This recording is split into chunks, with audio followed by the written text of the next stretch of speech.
हाँ जी, तो आज हम डिस्कस करेंगे जेई 2027 का रोड मैप, जिसका मेन पर्पज है कि अपनी 11th को सेव करना है। तो अगर बात की जाए ना, तो 2026 का एग्जाम तो आ गया है, एंड उसके बाद जो नेक्स्ट टर्न है वो 2027 वालों की है। बट पॉइंट ये हो जाता है कि 11th में हम इतने नॉन सीरियस होते हैं कि हम 11th को तो ऐसे ही निकाल देते हैं, और लास्ट में हमें रियलाइज होता है कि 11th में मैंने चीजें सीरियसली की ही नहीं। तो सबसे इम्पोर्टेंट पॉइंट ये हो जाता है कि हमें हमारी 11th को सिक्योर करना है, ताकि जो हमारा 12th का स्टार्ट होने वाला है वो बहुत ज्यादा स्ट्रांग हो, और हम बहुत अच्छे से उसको स्ट्रांगली स्टार्ट कर पाए कॉन्फिडेंस के साथ। यस, बिल्कुल बिल्कुल। तो सबसे पहले हम डिस्कस करते हैं कि प्रॉब्लम क्या आती है जब आप 11th में हो। तब सबसे बड़ी प्रॉब्लम ये होती है कि आप सॉल्विंग नहीं कर रहे होते हो, आप मॉक टेस्ट नहीं दे रहे होते हो, और इसी के साथ साथ आप ये माइंडसेट में होते हो कि आपके पास टाइम बहुत ज़्यादा है। तो ये जो फीलिंग है कि आपके पास एक और साल है, ये आपको बहुत ज़्यादा नॉन सीरियस बना देती है। जो इंटेंसिटी से आप देखेंगे कि आपके सीनियर्स अभी काम कर रहे हैं, अभी पढ़ाई कर रहे हैं, क्योंकि उनकी एग्ज़ाम बहुत पास आ गई है, आप उसके 50% इंटेंसिटी में एक्चुअली काम कर रहे होते हो। और इवन 11th में एक नोशन होता है कि कोचिंग इंस्टीट्यूट्स में आप जैसे परफॉर्म कर रहे हैं ना, आप खुद को ओवरऑल बिगर पिक्चर में भी वही देखने लगता है। तो अगर आप अच्छे रैंक्स ला रहे हैं कोचिंग इंस्टीट्यूट में, तो आप अपनी मेहनत को कम कर देते हैं, क्योंकि आपको ऐसा लगता है कि आप बहुत अच्छा परफॉर्म कर रहे हैं, तो यही आपके बिगर पिक्चर में भी यही होने वाला है। बट ये सारे जो नोशन होता है ना, ये एक्चुअली सही नहीं होता है। मेन ये है कि आप डेटा की बात करें, आप मेहनत की बात करें, और आपको हर दिन वही इंटेंसिटी से मेहनत करनी है और इंक्रीज करते जाना है टाइम को।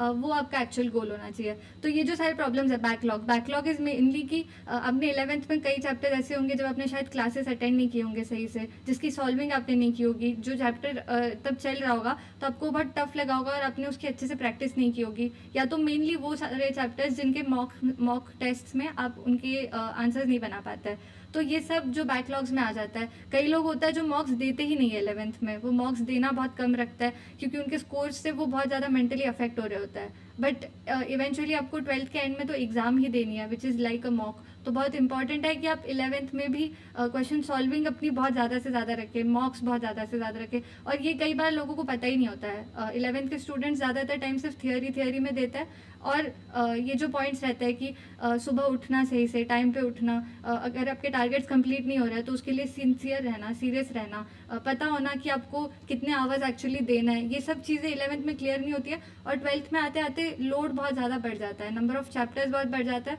और टेंशन भी उतनी ही बढ़ती है कि अब बहुत टेंशन हो रही है, अब चीज़ें की नहीं है। तो हम अभी सोल्यूशन पे चलते हैं।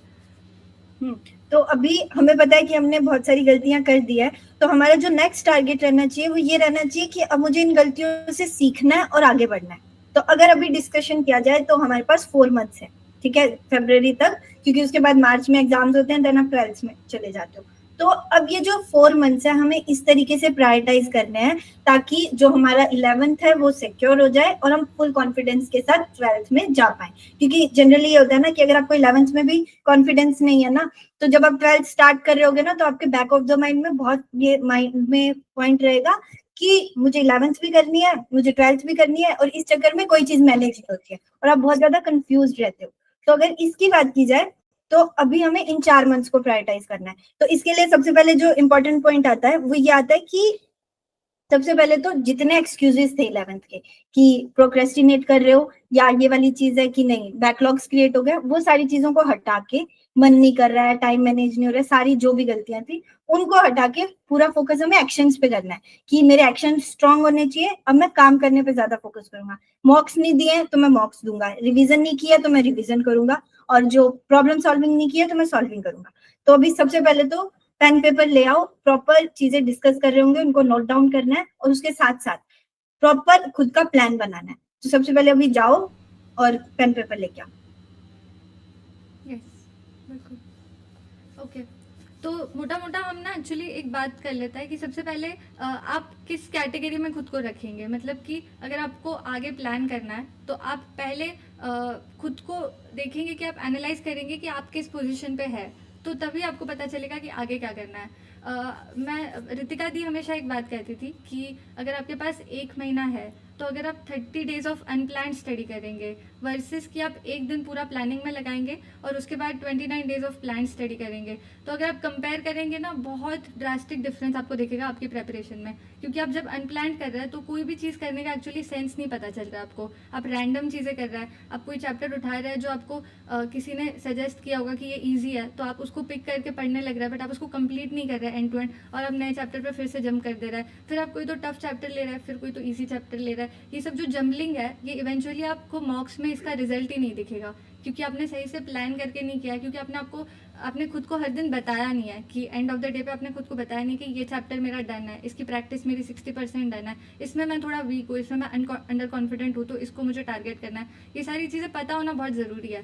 तो सबसे पहले आप पेन पेपर लेंगे और आप एनालाइज करके खुद को इन 3 कैटेगरीज में से एक में रखेंगे, जो होगा कि 11th कम्प्लीटली वेस्टेड। कुछ स्टूडेंट्स होंगे जिनको ये फील हो रही होगी कि उन्होंने 11th में ज़्यादा पढ़ाई नहीं किया, ज़्यादा फोकस नहीं किया, उनके जो कॉन्सेप्ट्स है वो कॉन्सेप्चुअल क्लैरिटी बहुत वीक है, तो इनको हम 11th कम्प्लीटली वेस्टेड वाले कैटेगरी में आप खुद को रख सकते हैं। इसके अलावा एक कैटेगरी होगी जिन्होंने मीडियम चीज़ें किया, मतलब कि उन्होंने through out the year efforts लगाया है बट उन्होंने सॉल्विंग नहीं करी है। ये जो सॉल्विंग और मॉक्स वाला पार्ट है ना, ये जनरली आपको लो कॉन्फिडेंस वाले कैटेगरी में लाएगा, क्योंकि आपने थियरी ढेर सारी करी है बट आपने सॉल्विंग नहीं करी है। उसकी वजह से आपके पास प्रूफ्स नहीं है कि आपको आता है कि नहीं आता है, एग्जैक्टली क्या चीज़ें आपको आती है क्या नहीं आती है, इस चीज़ का क्लियर डिफ्रेंसिएशन नहीं है। तो एक ये हो गया कि 50% डन वाला। और थर्ड क्राइटेरिया ये होगा कि आप रेगुलरली मॉक्स दे रहे हैं, आप अच्छे लेवल पर हैं, आप compete भी कर रहे हैं लोगों के साथ, आप मॉक्स में अच्छा भी स्कोर कर रहे हैं, और सबसे मेन बात कि आप इम्प्रूवमेंट कर रहे हैं, आप टाइम टू टाइम इम्प्रूवमेंट कर रहे हैं। अगर 1 महीने पहले आपके जो बैकलॉग्स थे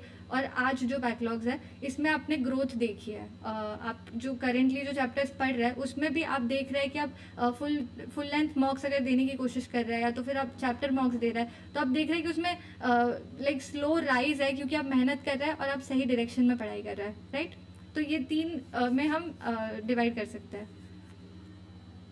तो अब इसमें होगा ये कि तीनों के हिसाब से अगर वैसे मोटी मोटी बात की जाए, तो आपका अगर कम्प्लीटली 11th वेस्टेड है तो आपको प्रॉपरली पता है कि आपको बहुत बिल्कुल शुरू से शुरू करना है और उसके हिसाब से अपना प्लान रेडी करना है। एंड जो 50% डन है उनको पता है कि कुछ चीजें मेरी डन है और कुछ चीजें मेरे को करनी है, तो जो डन है वो आपको क्लैरिटी होनी चाहिए कि क्या डन है, और जिनको आपको जो गलतियां हुई है आपसे कि हाँ इस चैप्टर की सॉल्विंग डन नहीं है, इस चैप्टर का ये डन नहीं है, उसकी क्लैरिटी होनी चाहिए। तो अब आपका वो होगा कि जो नहीं है वो मुझे डन करना है, और जो 80% डन में कॉन्फिडेंस है उनका एक मेजर काम कि जो चीजें अभी तक की है उस पर जो कॉन्फिडेंस है उस कॉन्फिडेंस को मेंटेन करते हुए चलना है और उसके साथ साथ इंप्रूवमेंट करनी है आगे। और अब जो तीनों को मेजरली पॉइंट्स ध्यान रखने हैं प्रॉपर रोड मैप के हिसाब से, हम वो डिस्कस करेंगे।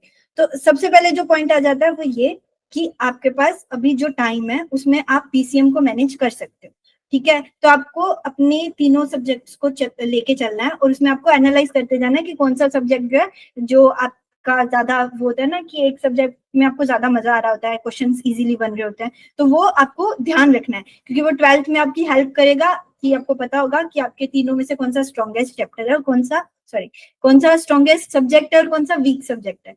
तो इस हिसाब से अभी से आपको तीनों में एफर्ट्स डालने पड़ेंगे ताकि आपको ये पता चले। अब इसका मतलब ये भी नहीं है कि आप पूरे दिन में तीनों ही कर रहे हो, नहीं, आपको प्रॉपर प्लान के हिसाब से ऐसे करना है कि आप एक दिन में 2 सब्जेक्ट्स कर रहे हो, फिजिक्स केमिस्ट्री, तो नेक्स्ट डे आपने केमिस्ट्री मैथ्स कर लिया, देन नेक्स्ट डे आपने मैथ्स और फिजिक्स कर लिया, ऐसे करके आपको प्रॉपर प्लान के हिसाब से चीजें सेट करनी है। एंड इसमें भी जब आप कर रहे होगे पीसीएम तो आपका चैप्टर्स की डिवीजन होगी तीनों के अंदर कि मुझे आपकी बात से याद आ रहा है कि आप जैसे कह रहे हैं ना कि प्रायोरिटाइज करना है चैप्टर को। 11th में सबसे बड़ा ट्रैप ये होता है कि जनरली लोग ये करते हैं कि वो 1 या 2 चैप्टर्स पढ़ना छोड़ देता है और एक फेवरेट चैप्टर को या एक वीक चैप्टर को ही रेगुलरली हर दिन वही कर रहे होता है।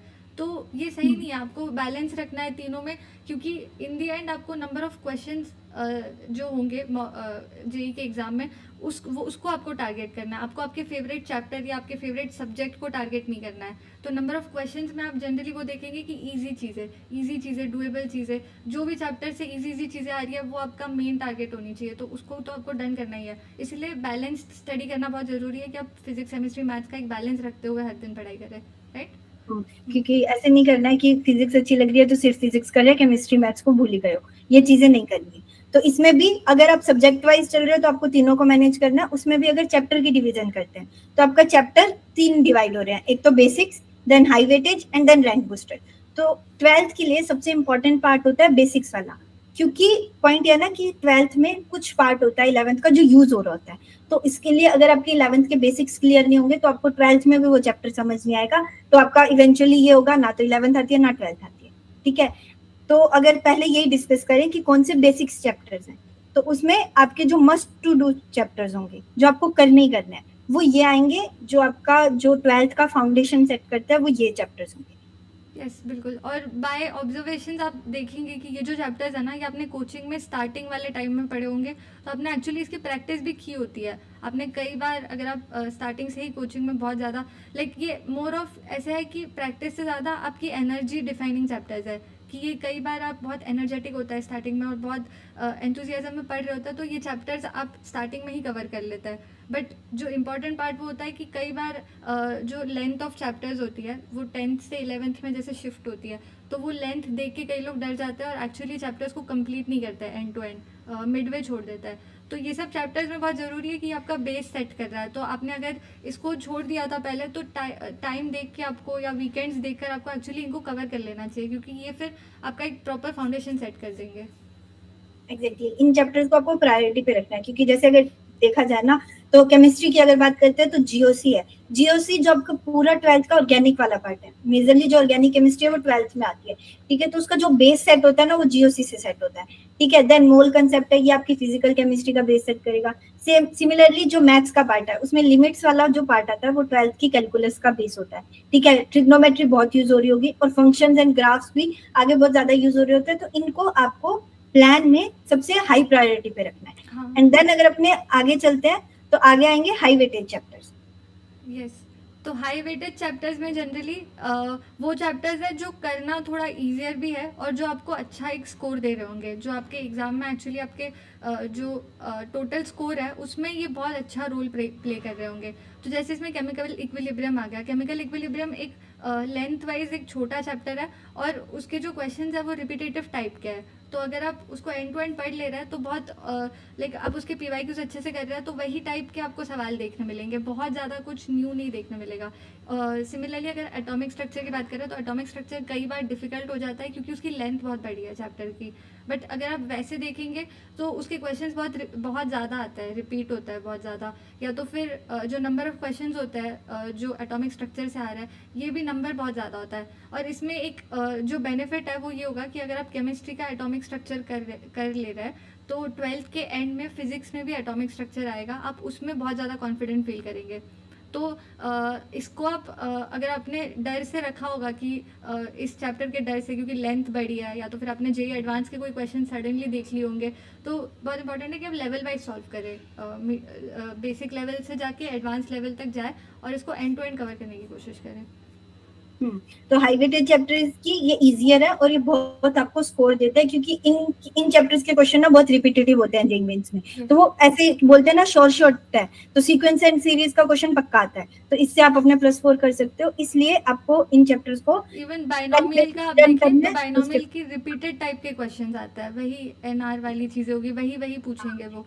तो यस, तो बेसिक्स करने के बाद आपका नेक्स्ट टारगेट होना चाहिए इन चैप्टर्स को डन करना। एंड देन अगर बात करें तो हमारे आते हैं रैंक बूस्टर चैप्टर्स। हाँ, तो अब सबसे पहले इसमें एक डिस्क्लेमर रखेंगे और खुद के लिए एक रूल रखेंगे कि जब हम हाई वेटेज और मस्ट टू डू चैप्टर्स में फ्लुएंट है, जब हम उसमें कॉन्फिडेंट है, तभी ही हम इस पर आएंगे, क्योंकि ये वो कैटेगरी ऑफ चैप्टर्स है जो एक्चुअली टफ मानी जाती है और जिसके सवाल भी टफ आते हैं। तो आपको इसको कंप्लीट करने में टाइम लगेगा, आपको एफर्ट्स लगेंगे, बट ये वो चैप्टर्स होंगे जो आपको नॉर्मल लोगों से डिफ्रेंशिएट कर देंगे, आपको एक लेवल ऊपर लेके जाएंगे प्रिपरेशन में। क्योंकि आप हमेशा देखेंगे कि जो ईजियर साइड पे जो क्वेश्चन आता है वो ज़्यादातर लोग बना लेंगे, बट अगर आप मेहनत करके, अगर आप एफर्ट्स देकर टफ चैप्टर्स को कवर कर रहे हैं ना, तो आप वो वाले चैप्टर्स को, वो वाले क्वेश्चंस को लॉक कर लेता है एग्जाम में, जो बहुत कम लोग बना पा रहे होते हैं, राइट। तो इसमें आप ये भी कर सकते हैं कि जैसे अगर आपका केमिस्ट्री स्ट्रांग है तो आप केमिस्ट्री के रैंक बूस्टर चैप्टर से शुरू करेंगे। अगर आपका फिजिक्स स्ट्रांग है तो आप फोकस करेंगे कि आप अगर आपका फिजिक्स स्ट्रांग है और केमिस्ट्री वीक है तो आप केमिस्ट्री के मस्ट टू डू चैप्टर्स पे ध्यान देंगे और आप हाई वेटेज वाले चैप्टर्स पे ध्यान देंगे। बट फिजिक्स क्योंकि आपका स्ट्रांग है तो आप रैंक बूस्टर वाले चैप्टर्स भी कवर करने की कोशिश करेंगे। तो ये इस तरह से हमें सोचना है। और जो इसमें पी ब्लॉक वाला पार्ट है, तो पी ब्लॉक में एक्चुअली ये होता है कि वो लोग जनरली कवर कर देता है, बट वो 12th के ट्वेल्थ के एंड तक आते आते कवर करता है बाकी इनऑर्गेनिक के चैप्टर्स के साथ। बट अगर आप 11th में ही उसका कुछ पोर्शन कर ले रहे हैं, अगर आप उसको स्ट्रॉन्ग कर दे रहे हैं, तो आपको एक एज रहेगा कि आप बाद में जब 12th में पढ़ा रहे हैं तब आप सेकेंड टाइम पढ़ रहे होंगे ये चीज़, तो आपको वो माइंड में ज़्यादा फिट होगी, ज़्यादा बैठेगी। सिमिलरली तो वेव्स के लिए, वेव्स भी एक्चुअली 11th के एंड में सिखा रहे होता है। तो कई लोग बैकलॉग्स के डर से, या तो फिर ये डर से कि अब तक कितनी सारी चीज़ें पढ़ा दी है, ये तो मुझे सही से आती नहीं है, या तो 12th में कितनी सारी चीज़ें पेंडिंग है, ये वाले डर से, तो जो माइंडसेट होता है ना वो 11th के टूवर्ड्स एंड आके काफ़ी गड़बड़ा गया होता है। तो वेव्स एक्चुअली ईजियर साइड पे ही है, बहुत ज़्यादा टफ चैप्टर नहीं है, बट उसका वही है कि एंड के टूवर्ड्स आएगा ना, तो आप बहुत डर के मारे कई लोग उसको स्किप कर देते हैं। तो ये वाले वो चैप्टर्स हो गए, पहले बेसिक्स डन हुआ, उसके बाद हाईवे के जो है, देन अगर आपको अपनी रैंक को और ज्यादा इंप्रूव करना है तो आप ये चैप्टर्स डन करोगे, बट इससे पहले वो दोनों चीजें डन होनी चाहिए। अब पॉइंट है कि अब हमें ये तो पता है कि कौन कौन से चैप्टर्स मुझे किस किस प्रायोरिटी पे करना है। अब ये डिस्कशन करते हैं कि हमें इन चैप्टर्स को कवर किस वे में करना है या कैसे हम कंप्लीट करेंगे। तो अगर हम डिस्कशन करें तो हमें 4 फेज में अपना डेली काम करना है कि एक स्पेसिफिक चैप्टर के लिए हमें 4 फेज साइकिल को सॉल्व करना है। तो 4 फेज साइकिल ये कह रही है कि आपके 4 फेजेस होंगे, उसमें जो आपका फर्स्ट फेज होगा वो होगा conceptual foundation and foundational practice. इसका मतलब ये है कि फर्स्ट फेज इज कि आप थ्योरी कर रहे हो उस चैप्टर की, एंड देन आप उसकी प्रैक्टिस कर रहे हो। तो थ्योरी इन द सेंस, अब एक तो ये चीज होती है कि आपके कोचिंग में वो चैप्टर चल रहा है तो आप क्लासेस लगाओगे, वहां से आप थ्योरी कर रहे होगे विद होमवर्क। अगर ऐसा है कि वो आपकी कोचिंग में नहीं हो रहा है, आपको आपका बैकलॉग है और आपको कवर करना है, तो आप वन शॉट लगाओगे, उसका होमवर्क करोगे वहां से।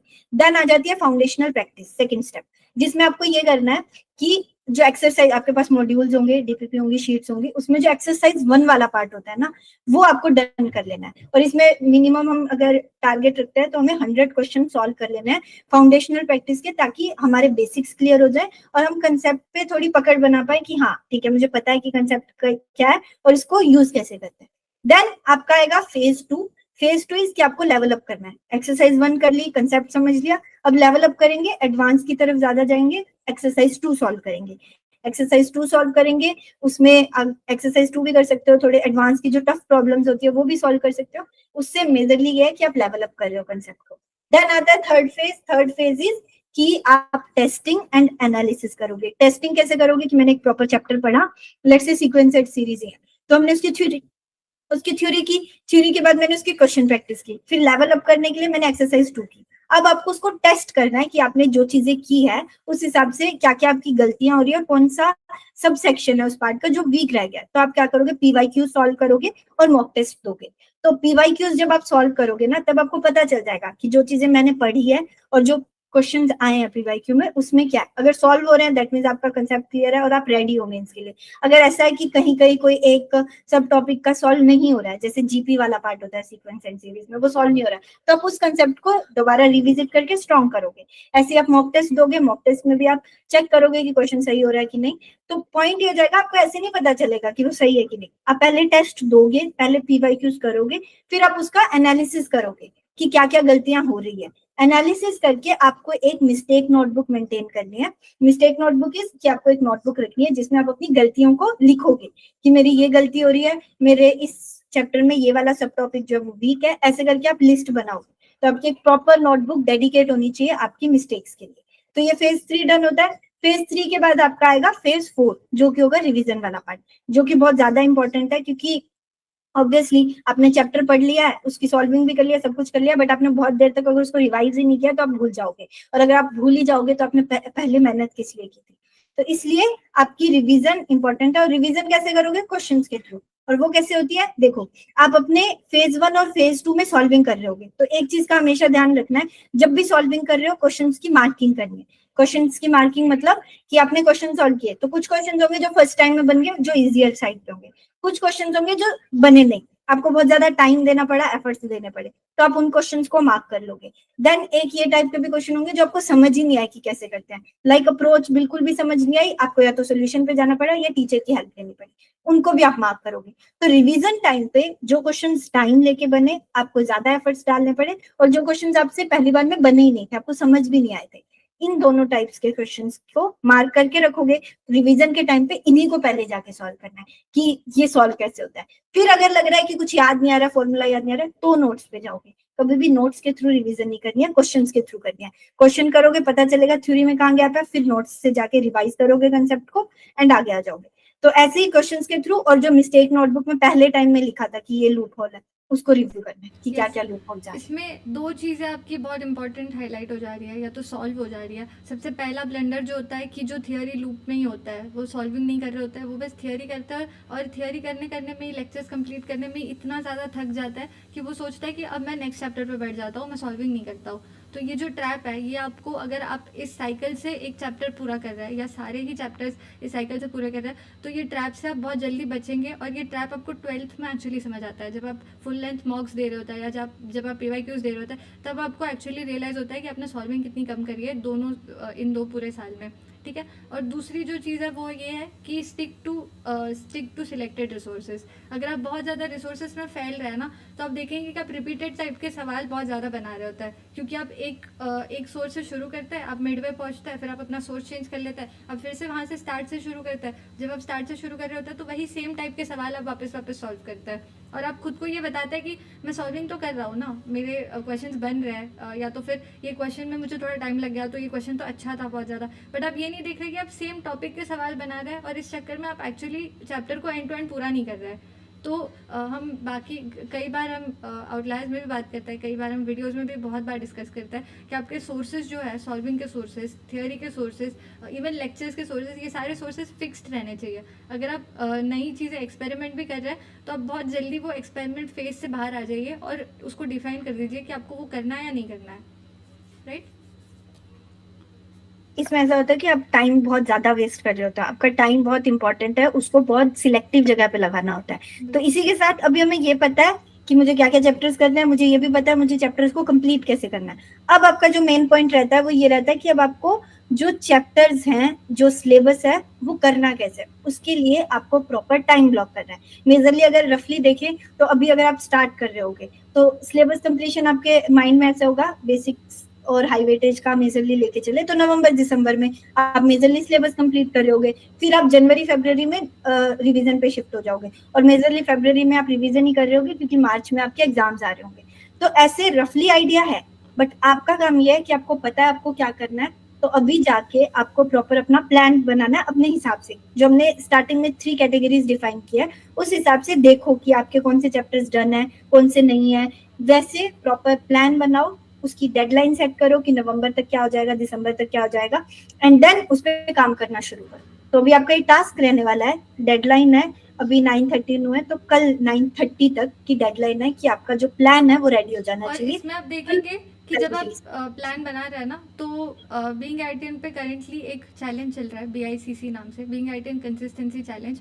तो आप टेलीग्राम ग्रुप ज्वाइन कर लीजिए, आपको इसके बारे में जो भी इन्फॉर्मेशन होगी वो वहाँ से ही कन्वे होगी। तो ये 2026, 2027 या जो भी स्टूडेंट्स होंगे, इवन 2028 के कुछ बच्चे अगर अभी वीडियो देखने आए होंगे, तो ये चैलेंज एक्चुअली सबके लिए है, क्योंकि आप एक फॉर्म फिल करेंगे और आप उसमें कंसिस्टेंट रहेंगे। आप फॉर्म फिल करके हर दिन अपना प्रोग्रेस ट्रैक करेंगे, और आपके साथ साथ हम भी आपका प्रोग्रेस ट्रैक कर रहे होंगे हर दिन।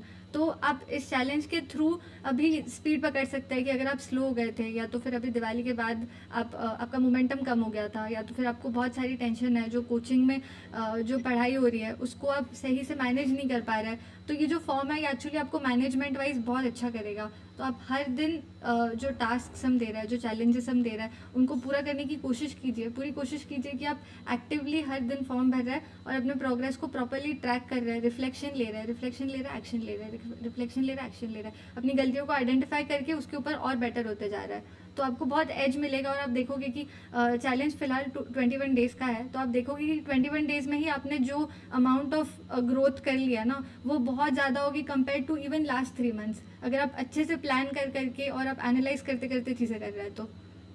ओके, तो अभी पॉइंट ये है कि आपको पता है कि आपको क्या करना है, कौन से चैप्टर्स करना है, और अब आपको टाइम ब्लॉक करके अपना प्लान रेडी करना है, और प्लान रेडी करते ही एक्शंस पे जाना है, एक्सक्यूजेस पे नहीं जाना है।